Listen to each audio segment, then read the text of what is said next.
अस्सलाम वालेकुम, welcome to अलरफ computers. मैं हूं आपका टीचर मोहम्मद सरवर। आज की क्लास में हम देखेंगे कि प्रेजेंटेशन के अंदर 3D मॉडल जो कि 2019 जो माइक्रोसॉफ्ट ऑफिस है इसका एक नया फ़ीचर है, जो इससे जो पुराने वर्जन हैं उसमें ये फ़ीचर अवेलेबल नहीं है।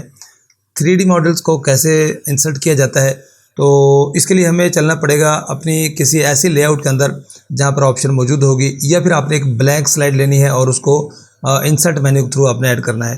तो सबसे पहले हम देख लेते हैं कि लेआउट ऐसी लेआउट का इंतखाब किया जाए जहाँ पर आपको ऑब्जेक्ट इंसर्ट करने की ऑप्शन मिलती है। जैसा कि ये टाइटल और कंटेंट वाला है, ये 2 कंटेंट्स हैं, कंपैरिजन है, कंटेंट विद कैप्शंस है। अब अगर मैं ये टाइटल और जो इसके अंदर कंटेंट है इस थीम को मैं सिलेक्ट कर लेता हूँ, तो ये देखें कि यहाँ पर आपको काफ़ी सारी ऑप्शंस मिल जाती हैं टेबल इंसर्ट करने की, चार्ट इंसर्ट करने की, ग्राफिक्स वगैरह हैं। अब यहाँ पर देखें तो ये 3D मॉडल्स और आइकॉन है। आइकॉन्स की बात हम बाद में करेंगे, फ़िलहाल 3D मॉडल्स की बात करते हैं। एक तो हम यहाँ से ऐड कर सकते हैं, ठीक है, और दूसरा जो तरीका है वो अभी जो है ना इसके आगे चल के हम देखते हैं। तो पहले इसको इंसर्ट करने के लिए आपने क्या करना है, 3D मॉडल का जो यहाँ पर क्लिक कर दें, ये यहाँ पर ब्राउज़ करेगा। अगर आपके नेट की स्पीड अच्छी है तो जल्दी से आपको ये जो है ना ब्राउज़ करके दे देगा। तो ये देखें आपके सामने ये जो है ना 3D मॉडल्स ओपन हो गए हैं। काफ़ी टाइप्स हैं इसकी, जिसके अंदर स्पोर्ट्स भी हो सकते हैं, मुख्तलिफ ग्रुप की शक्ल में हैं। आप यहाँ से जिस भी ग्रुप को ओपन करेंगे उसके अंदर आपको बहुत सारे 3D मॉडल्स मिल जाएंगे। तो यहाँ से मैं एनिमल्स पे क्लिक कर देता हूँ। अब एनिमल्स को आप देख सकते हैं कि यहाँ पर एनिमल्स काफ़ी सारे मौजूद हैं, तो आप अपनी चॉइस का कोई भी यहाँ से एनिमल चूज़ कर सकते हैं। तो मैं यहाँ से कोई भी एक ले लेता हूँ, दिखाना आपको ये है कि 3D मॉडल्स हैं क्या और कैसे वर्क करते हैं। चले मैं इस हॉर्स को सिलेक्ट कर लेता हूँ, और जितने भी आपने सिलेक्शन करनी है सबको सिलेक्ट कर लें, और ये नीचे इंसर्ट के ऑप्शन है, यहाँ पर आपने क्लिक करना है। इसके बाद ये नेट से डाउनलोड करके आपको ऐड कर देगा। 3D मॉडल हमारा जो है वो डाउनलोड हो चुका है, आप ये देख सकते हैं। और यहाँ कॉर्नर से पकड़ के इसको मैं थोड़ा सा बड़ा कर लेता हूँ ताकि हमें ये अच्छे तरीके से नज़र आ सके। बाकी आप अपनी ज़रूरत के मुताबिक इसको छोटा बड़ा कर सकते हैं और जहाँ पर चाहें आप इसको प्लेस कर सकते हैं। तो जैसे ही 3D मॉडल आपको मिलता है, आपको ऊपर एक टैब और मिल जाता है जो कि फॉर्मेट टैब है, और ये सेम टैब उसी तरीके से है जैसे कि हम कोई भी इलस्ट्रेशन वगैरह इंसर्ट करते हैं, कोई पिक्चर वगैरह, कोई ग्राफ वगैरह, उस टाइम भी हमें फॉर्मेट का टैब मिलता है। इसके अंदर काफ़ी सारी टूल्स मौजूद हैं। तो पहले हम ये देख लें कि 3D मॉडल है क्या, ये कैसे वर्क करता है।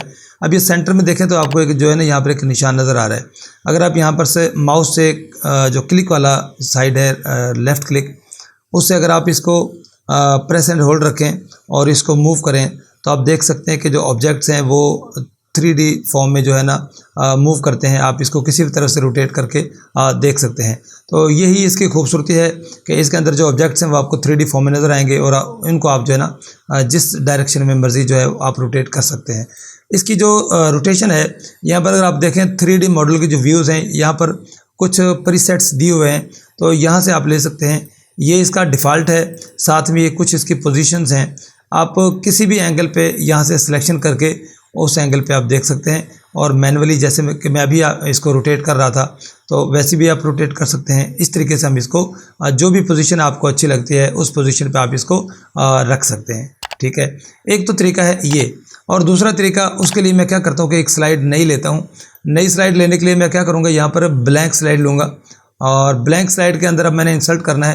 तो इंसर्ट करने के लिए मैं इंसर्ट टैब के अंदर जाऊँगा।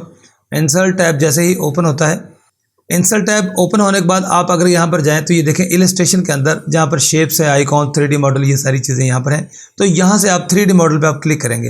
यहाँ 3D मॉडल पे क्लिक करके 2 ऑप्शंस आपको मिल जाती हैं। दूसरा है 3D स्टॉक, और ये सेम वही प्रोसेस है जैसा कि अभी हम कर चुके हैं। जैसे मैं यहाँ पर क्लिक करूँगा तो ये देखें यहाँ पर प्रोसेस कर रहा है, उसको ओपन करेगा। यहाँ से आप इसको डायरेक्ट जो है शामिल कर सकते हैं। मैं इसको कैंसिल कर देता हूँ। तो उम्मीद है कि 3D मॉडल कैसे आपने ऐड करना है, उसको कैसे एडजस्ट करना है।